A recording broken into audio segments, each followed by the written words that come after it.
नमस्ते दोस्तों, मुंशी प्रेमचंद की कहानी शतरंज के खिलाड़ी। आइए सुनते हैं। वाजिद अली शाह का समय था।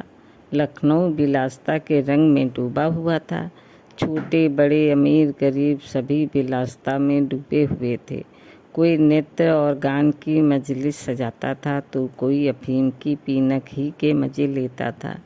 जीवन के प्रत्येक विभाग में आमोद प्रमोद को प्राधान्य था। शासन विभाग में, साहित्य क्षेत्र में, सामाजिक व्यवस्था में, कला कौशल में, उद्योग धंधों में, आहार विहार में सर्वस्व विलासिता व्यक्त हो रही थी। कर्मचारी विषय वासना में, कविगण प्रेम और विरह के वर्णन में, कारीगर कला बत्तू और चिकन बनाने में, व्यवसायी सुर में, इत्र मिस्सी और उपटन का रोजगार करने में लिप्त था। सभी की आंखों में विलासिता का मद छाया हुआ था। संसार में क्या हो रहा है इसकी किसी को खबर न थी। बटेर लड़ रहे हैं, तीतरों की लड़ाई के लिए पाली बांधी जा रही है, कहीं चौरस बिछी हुई है, पौबारा का शोर मचा हुआ है, कहीं शतरंज का घोष संग्राम छिड़ा हुआ है। राजा से लेकर रंक तक इसी धुन में मस्त थे। यहाँ तक कि फकीरों को पैसे मिलते तो वे रोटियां न लेकर अफीम खाते या मादक पीते। शतरंज, ताश, गंजीफा खेलने में बुद्धि तीव्र होती है, विचार शक्ति का विकास होता है, पेचीदा मसलों को सुलझाने की आदत पड़ती है। ये दलील जोर के साथ पेश की जाती थी। इस संप्रदाय के लोगों से दुनिया अब भी खाली नहीं है। इसलिए अगर मिर्जा सज्जाद अली और मीर रोशन अली अपना अधिकांश समय बुद्धि तीव्र करने में व्यतीत करते थे तो किसी विचारशील पुरुष को क्या आपत्ति हो सकती थी। दोनों के पास मौरूसी जागीर थी, जीविका की कोई चिंता न थी। घर बैठे चकोतियाँ करते, आखिर और करते ही क्या। प्रातःकाल दोनों मित्र नाश्ता करके बिसात बिछाकर बैठ जाते, मोहरे सज जाते और लड़ाई के दांव पेच होने लगते थे। फिर खबर न होती थी कि कब दोपहर हुई, कब तीसरा पहर, कब शाम। घर के भीतर से बार बार बुलावा आता था, खाना तैयार है। यहाँ से जवाब मिलता, चलो आते हैं, दस्तर ख्वाब बिछाओ। यहाँ तक कि बावर्ची विवश होकर कमरे में ही खाना रख जाता था और दोनों मित्र दोनों काम साथ साथ करते थे। मिर्जा सज्जाद अली के घर में कोई बड़ा बूढ़ा न था, इसलिए उन्हीं के दीवान खाने में बाजियाँ होती थी। मगर ये बात न थी कि मिर्जा के घर के और लोग उसके व्यवहार से खुश हो। घरवाली का तो कहना ही क्या, मोहल्ले वाले, घर के नौकर चाकर तक नित्य देशपूर्ण टिप्पणियाँ किया करते थे। बड़ा मनहूस खेल है, घर को तबाह कर देता है, खुदा न करे किसी को इसकी चट पड़े। आदमी दीन दुनिया किसी के काम का नहीं रहता, ना घर का ना घाट का।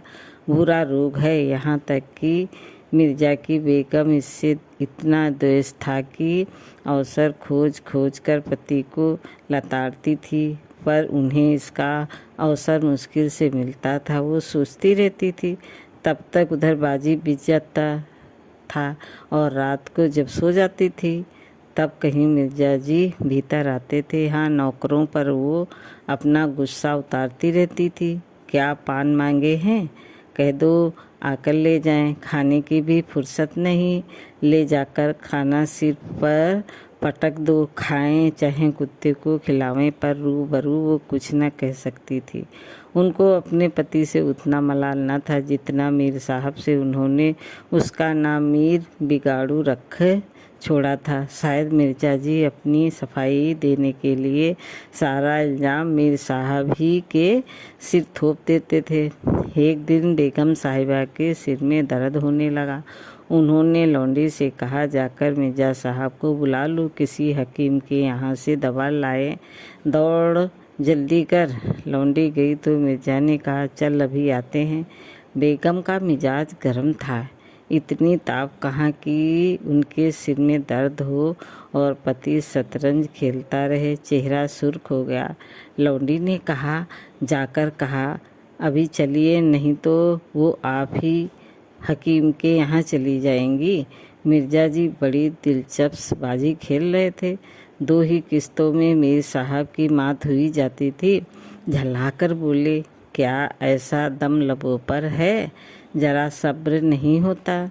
मीर, अरे तो जाकर सुन ही आइए ना, औरतें नाजुक मिजाज की होती हैं। मिर्जा जी, हाँ, चला क्यों न जाऊं, 2 किस्तों में आपको मात होती है। मीर, जनाब इस भरोसे में न रहिएगा, वो चाल सोची है कि आपके मोहरे धरे रहें और मात हो जाए। पर जाइए, सुन आइए, क्यों खामखा उनका दिल दुखाइएगा। मिर्जा, इसी बात पर मात ही करके जाऊंगा। मीर, मैं खेलूंगा ही नहीं, आप जाकर सुनाइए। मिर्जा, अरे यार, जाना ही पड़ेगा हकीम के यहाँ। सिर दर्द खाक नहीं है, मुझे परेशान करने का बहाना है। मीर, कुछ भी हो, उनकी खातिर तो करनी ही पड़ेगी। मिर्जा, अच्छा एक चाल और चल लूँ? मीर, हरगिज नहीं, जब तक आप सुन ना आवेंगे मैं मोहरे में हाथ न लगाऊंगा। मिर्जा साहब मजबूर होकर अंदर गए तो बेगम साहिबा ने त्योरियां बदलकर लेकिन कराते हुए कहा, तुम्हें निगोड़ी शतरंज इतनी प्यारी है, चाहे कोई मर ही जाए पर उठने का नाम ही नहीं लेते। नौज कोई तुम जैसा आदमी हो। मिर्जा, क्या कहूँ, मीर साहब मानते ही न थे। बड़ी मुश्किल से पीछा छुड़ाकर आया हूँ। बेगम, क्या जैसे वो खुद निखट्टू ही वैसे हाँ सबको समझते हैं? उनके भी बाल बच्चे हैं या सबका सफाया कर डाला है? मिर्जा, बड़ा लती आदमी है, जब आ जाता है तब मजबूर होकर खेलना पड़ता है। बेगम, दुत्कार क्यों नहीं देते? मिर्जा, बराबर का आदमी है, उम्र में दर्जे में मुझसे 2 अंगुल ऊंचे, मुजाहिज करना ही पड़ता है। बेगम, तो मैं ही दुत्कार देती हूँ, नाराज हो जाएं, कौन किसी की रोटियां चला देता है? रानी रूठेगी, अपना सुहाग लेगी। हरिया, बाहर से शतरंज उठा ला। मीर साहब से कहना, मियाँ अब न खेलेंगे, आप तशरीफ ले जाइए। मिर्जा, हाँ हाँ, कहीं ऐसा गजब न करना। जलील करना चाहती हो क्या? ठहरिए, हिरिया कहाँ जाती है? बेगम, जाने क्यों नहीं देते? मेरे ही खून पिए जो उसे रोके। अच्छा, उसे रोका, मुझे रोको तो जानूं, ये कहकर बेगम साहिबा इलाई हुई दीवान खाने की तरफ चली। मिर्जा बेचारे का रंग उड़ गया। बीबी की मिन्नतें करने लगे, खुदा के लिए तुम्हें हजरत हुसैन की कसम, मेरी ही मैयत देखे जो उधर जाए। लेकिन बेगम ने एक ना मानी, दीवान खाने के द्वार तक चली गई, पर ये एकाएक पर पुरुष के सामने जाते हुए पांव बंध गए। भीतर झांका, संयोग से कमरा खाली था। मीर साहब ने 2 मोहरे इधर उधर कर दिए थे और अपनी सफाई बताने के लिए बाहर टहल रहे थे। फिर क्या था, बेगम ने अंदर पहुंचकर बाजी उलट दी। मोहरे कुछ तख्त के नीचे फेंक दिए, कुछ बाहर, और किवाड़ अंदर से बंद करके कुंडी लगा दी। मीर साहब दरवाजे पर तो थे ही, मोहरे बाहर फेंके जाते देखे। चूड़ियों की खनक भी कान में पड़ी। फिर दरवाज़ा बंद हुआ तो समझ गए बेगम बिगड़ गई, घर की राह ली। मिर्जा ने कहा, तुमने गजब किया बेगम, अब मीर साहब इधर आए तो खड़े खड़े निकलवा दूंगी। इतनी लौ खुदा से लगाते तो क्या गरीब हो जाते? आप तो शतरंज खेले और मैं यहाँ चूल्हे चक्की की फिक्र में सिर खपाऊं। बोलो, जाते हो हकीम के यहाँ की अब मैं भी तमूल है? मिर्जा घर से निकले तो हकीम के घर जाने के बदले मीर साहब के घर पहुँचे और सारा वृतांत कहा। मीर साहब बोले, मैंने तो जब मुहरे बाहर आते देखे तबे ताड़ गया, फौरन भागा। बड़ी गुस्सेवार मालूम होती हैं, मगर आपने उन्हें यूं सिर पर चढ़ा रखा है, ये मुनासिब नहीं। उन्हें इससे क्या मतलब कि आप बाहर क्या करते हैं? घर का इंतजाम करना उनका काम है, दूसरी बातों से उन्हें क्या सारोकार? मिर्जा, खैर ये तो बताइए अब कहाँ जमा होगा? मीर, इसका क्या गम, इतना बड़ा घर पड़ा हुआ है, बस यहीं जमे। मिर्जा, लेकिन बेगम साहिबा को कैसे मनाऊंगा? जब घर पर बैठा रहता था तब तो वो इतना बिगड़ती थी, यहाँ बैठक होगी तो शायद जिंदा न छोड़ेगी। मीर, अजी बकने भी दीजिए, 2-4 रोज में आप ही ठीक हो जाएंगी। हाँ, आप इतना कीजिए कि आज से ही जरा तन जाइए। मीर साहब की बेग किसी अज्ञात कारण से उनका घर से दूर रहना ही उपयुक्त समझती थी, इसलिए वो उनके शतरंज प्रेम की कभी आलोचना न करती थी, बल्कि कभी कभार मीर साहब को देर हो जाती तो याद दिला देती थी। इन कारणों से मीर साहब को भ्रम हो गया था कि मेरी भी स्त्री अत्यंत विनयशील और गंभीर है, लेकिन जब दीवान खाने में बिसात बिछने लगी और मीर साहब दिन भर घर में रहने लगे तो उन्हें बड़ा कष्ट होने लगा।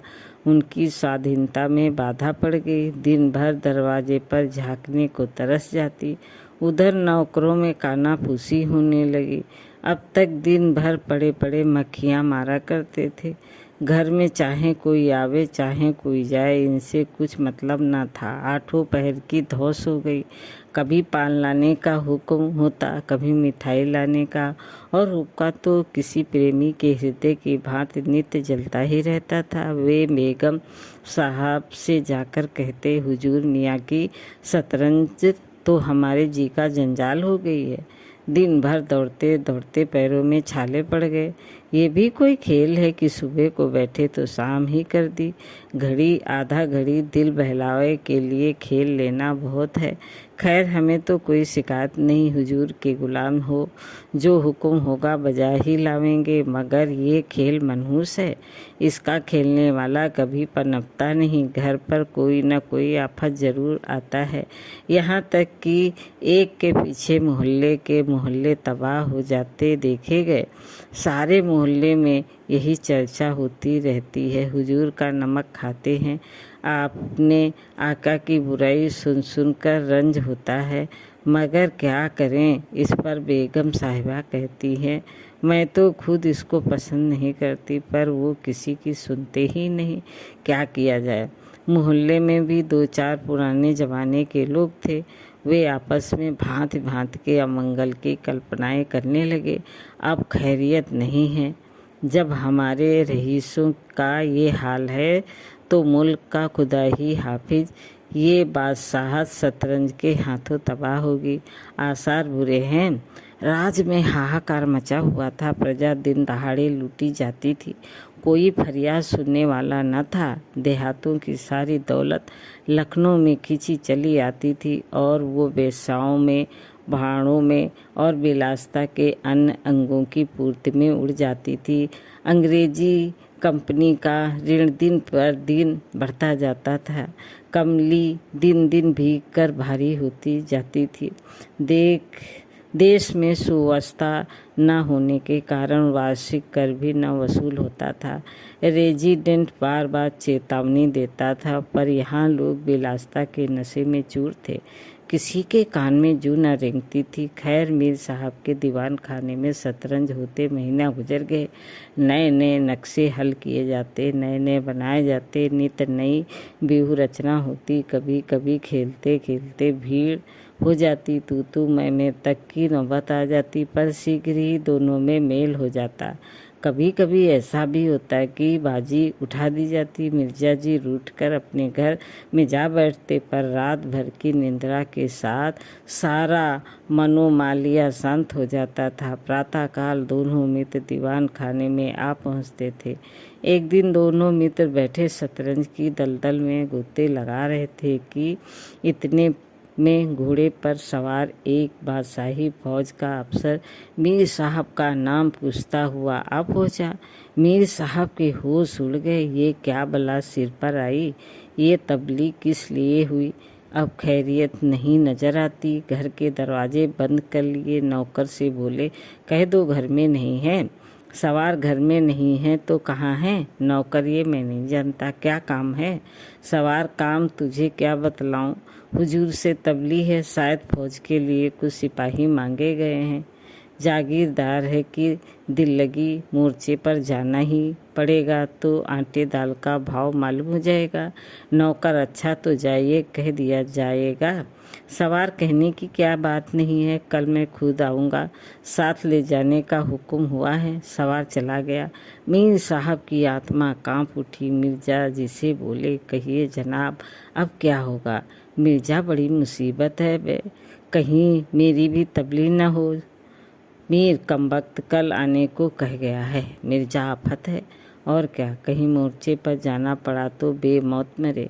मीर, बस यही एक तदबीर है कि घर पर मिले ही नहीं। कल से गोमती पर कहीं बिराने ने नक्शा जमे, वहाँ किसी खबर होगी, हजरत आकर लौट जाएंगे। मिर्जा, वाहे अल्लाह, आपको खूब सूझी, इसके सिवा और कोई तदबीर नहीं है। इधर मीर साहब की बेगम उस सवार से कह रही थी, तुमने खूब धता बताई। उसने जवाब दिया, ऐसे गवादियों को तो चिटकियों पर नचाता हूँ, इनकी सारी अकल और हिम्मत तो शतरंज चर ली, अब भूलकर भी घर ना रहेंगे। दूसरे दिन से दोनों मित्र मुँह अंधेरे घर से निकल खड़े होते।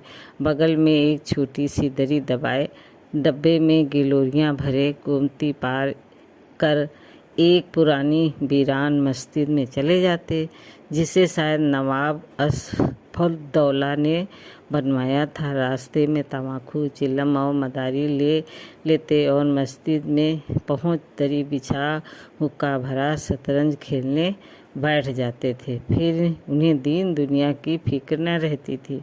किस्त, शाह आदि दोस्त एक शब्द के सिवा मुँह से और कोई वाक्य नहीं निकलता था। कोई योगी भी समाधि में इतना एकाग्र न होता। दोपहर को जब भूख मालूम होती तो दोनों मित्र किसी नान बाई की दुकान पर जाकर खाना खाते और एक चिलम हुक्का पीकर फिर संग्राम क्षेत्र में डट जाते।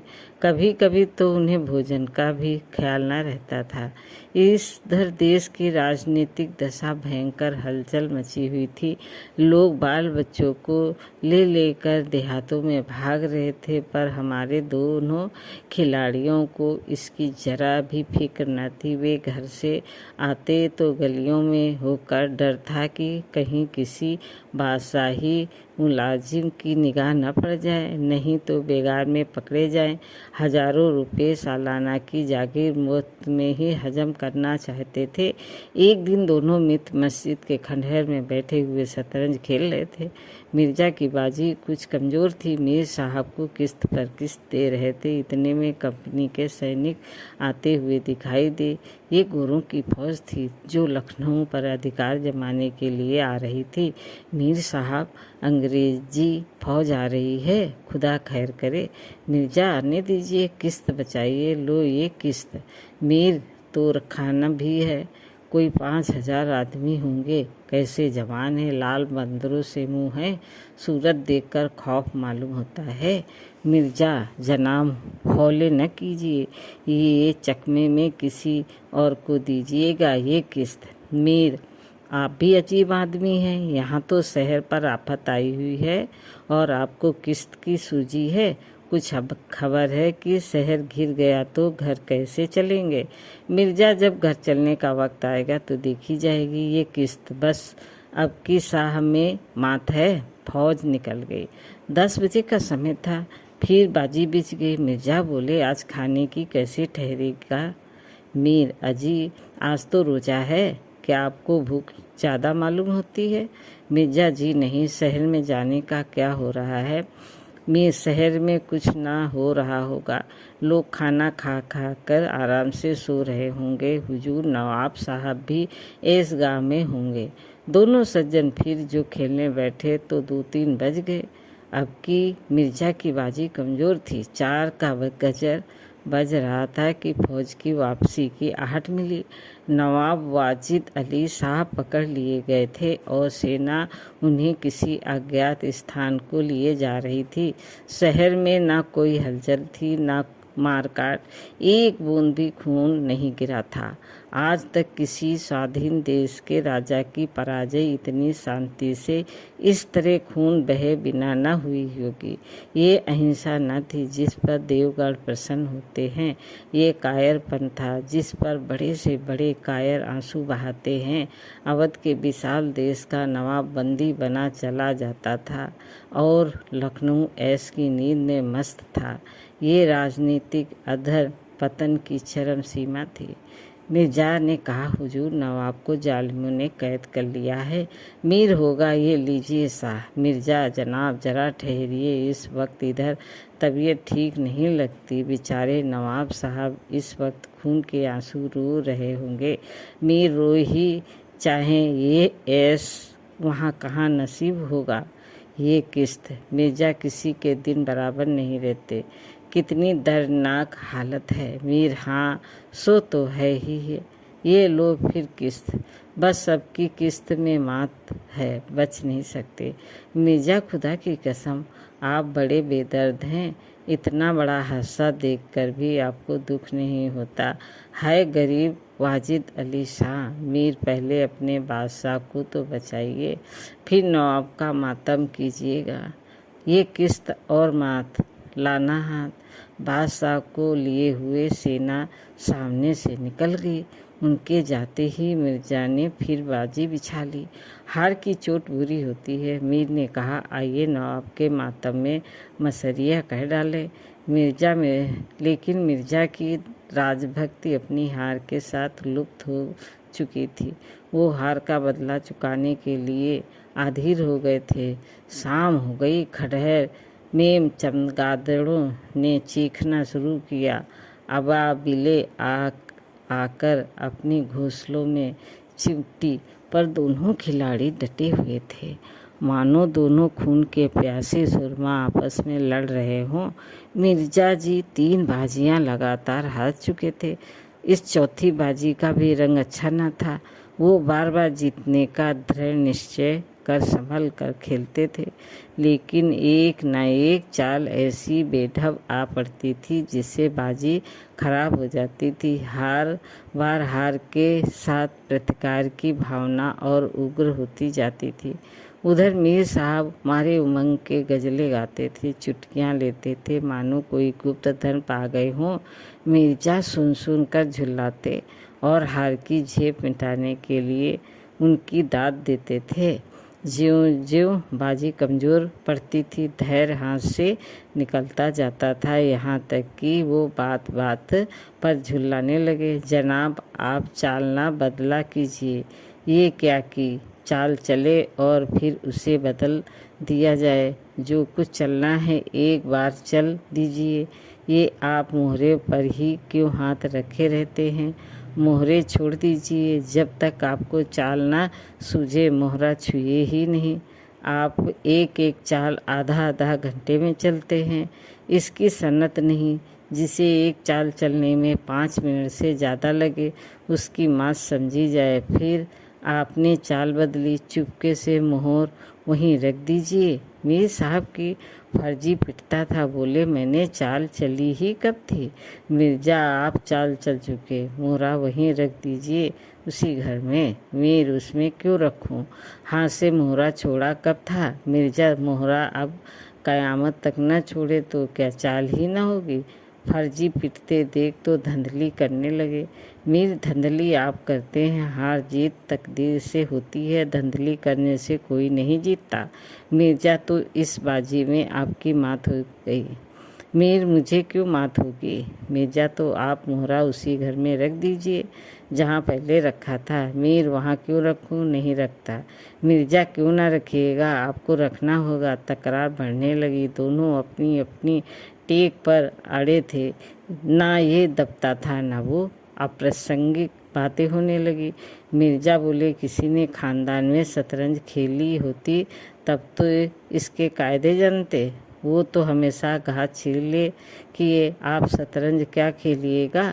रियासत और ही चीज़ है, जागीर मिल जाने से ही कोई रईस नहीं हो जाता। मीर, क्या घास आपके अब्बा जान छीलते होंगे। यहाँ तो पीढ़ियों से शतरंज खेलते चले आते हैं। मिर्ज़ा अजी जाइए भी गाजीउद्दीन हैदर के यहाँ बावर्ची का काम करते करते उम्र गुजर गई। आज रईस बनने चले हैं। रईस बनना कुछ दिल लगी नहीं। मीर क्यों अपने बुजुर्गों के मुंह पर कालिक लगाते हो? वे बावर्ची का काम करते होंगे। यहाँ तो बादशाह के दस्तरखान पर खाना खाते चले आए हैं। मिर्ज़ा अजी, अरे चल चरकटे, बहुत बढ़ चढ़ कर बातें न कर। मीर जबान संभालिए वरना बुरा होगा। मैं ऐसी बातें सुनने का आदी नहीं। यहाँ तो किसी ने आंखें दिखाई कि उसकी आंखें निकाली। है हौसला मिर्ज़ा, आप मेरा हौसला देखना चाहते हैं तो फिर आइए, आज दो दो हाथ हो जाएं, इधर या उधर। मीर तो यहाँ तुम्हारे दबने वाला कौन है? दोनों दोस्तों ने कमर से तलवारें निकाल ली। नवाबी जमाना था, सभी तलवार, पेश, कब्जा, कटार वगैरह बांधते थे। दोनों विलासी थे पर कायर न थे। उनमें राजनीतिक भावों का अधन पतन हो गया था। बादशाह के लिए क्यों मरे, पर व्यक्तिगत वीरता का अभाव न था। दोनों ने पैतरे बदले, तलवारें चमकी, छपाछप की आवाज़ें आई। दोनों जख्मी होकर गिरे। दोनों ना वहाँ तड़प तड़प कर जाने दी। अपने बादशाह के लिए उनकी आंखों से एक बूंद आंसू न निकला।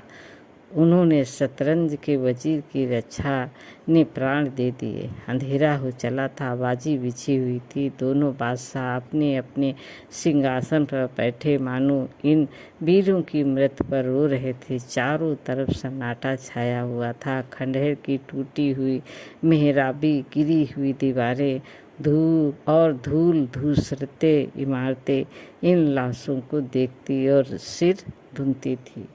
दोस्तों, कहानी कैसी लगी लाइक करें, सब्सक्राइब करें। धन्यवाद।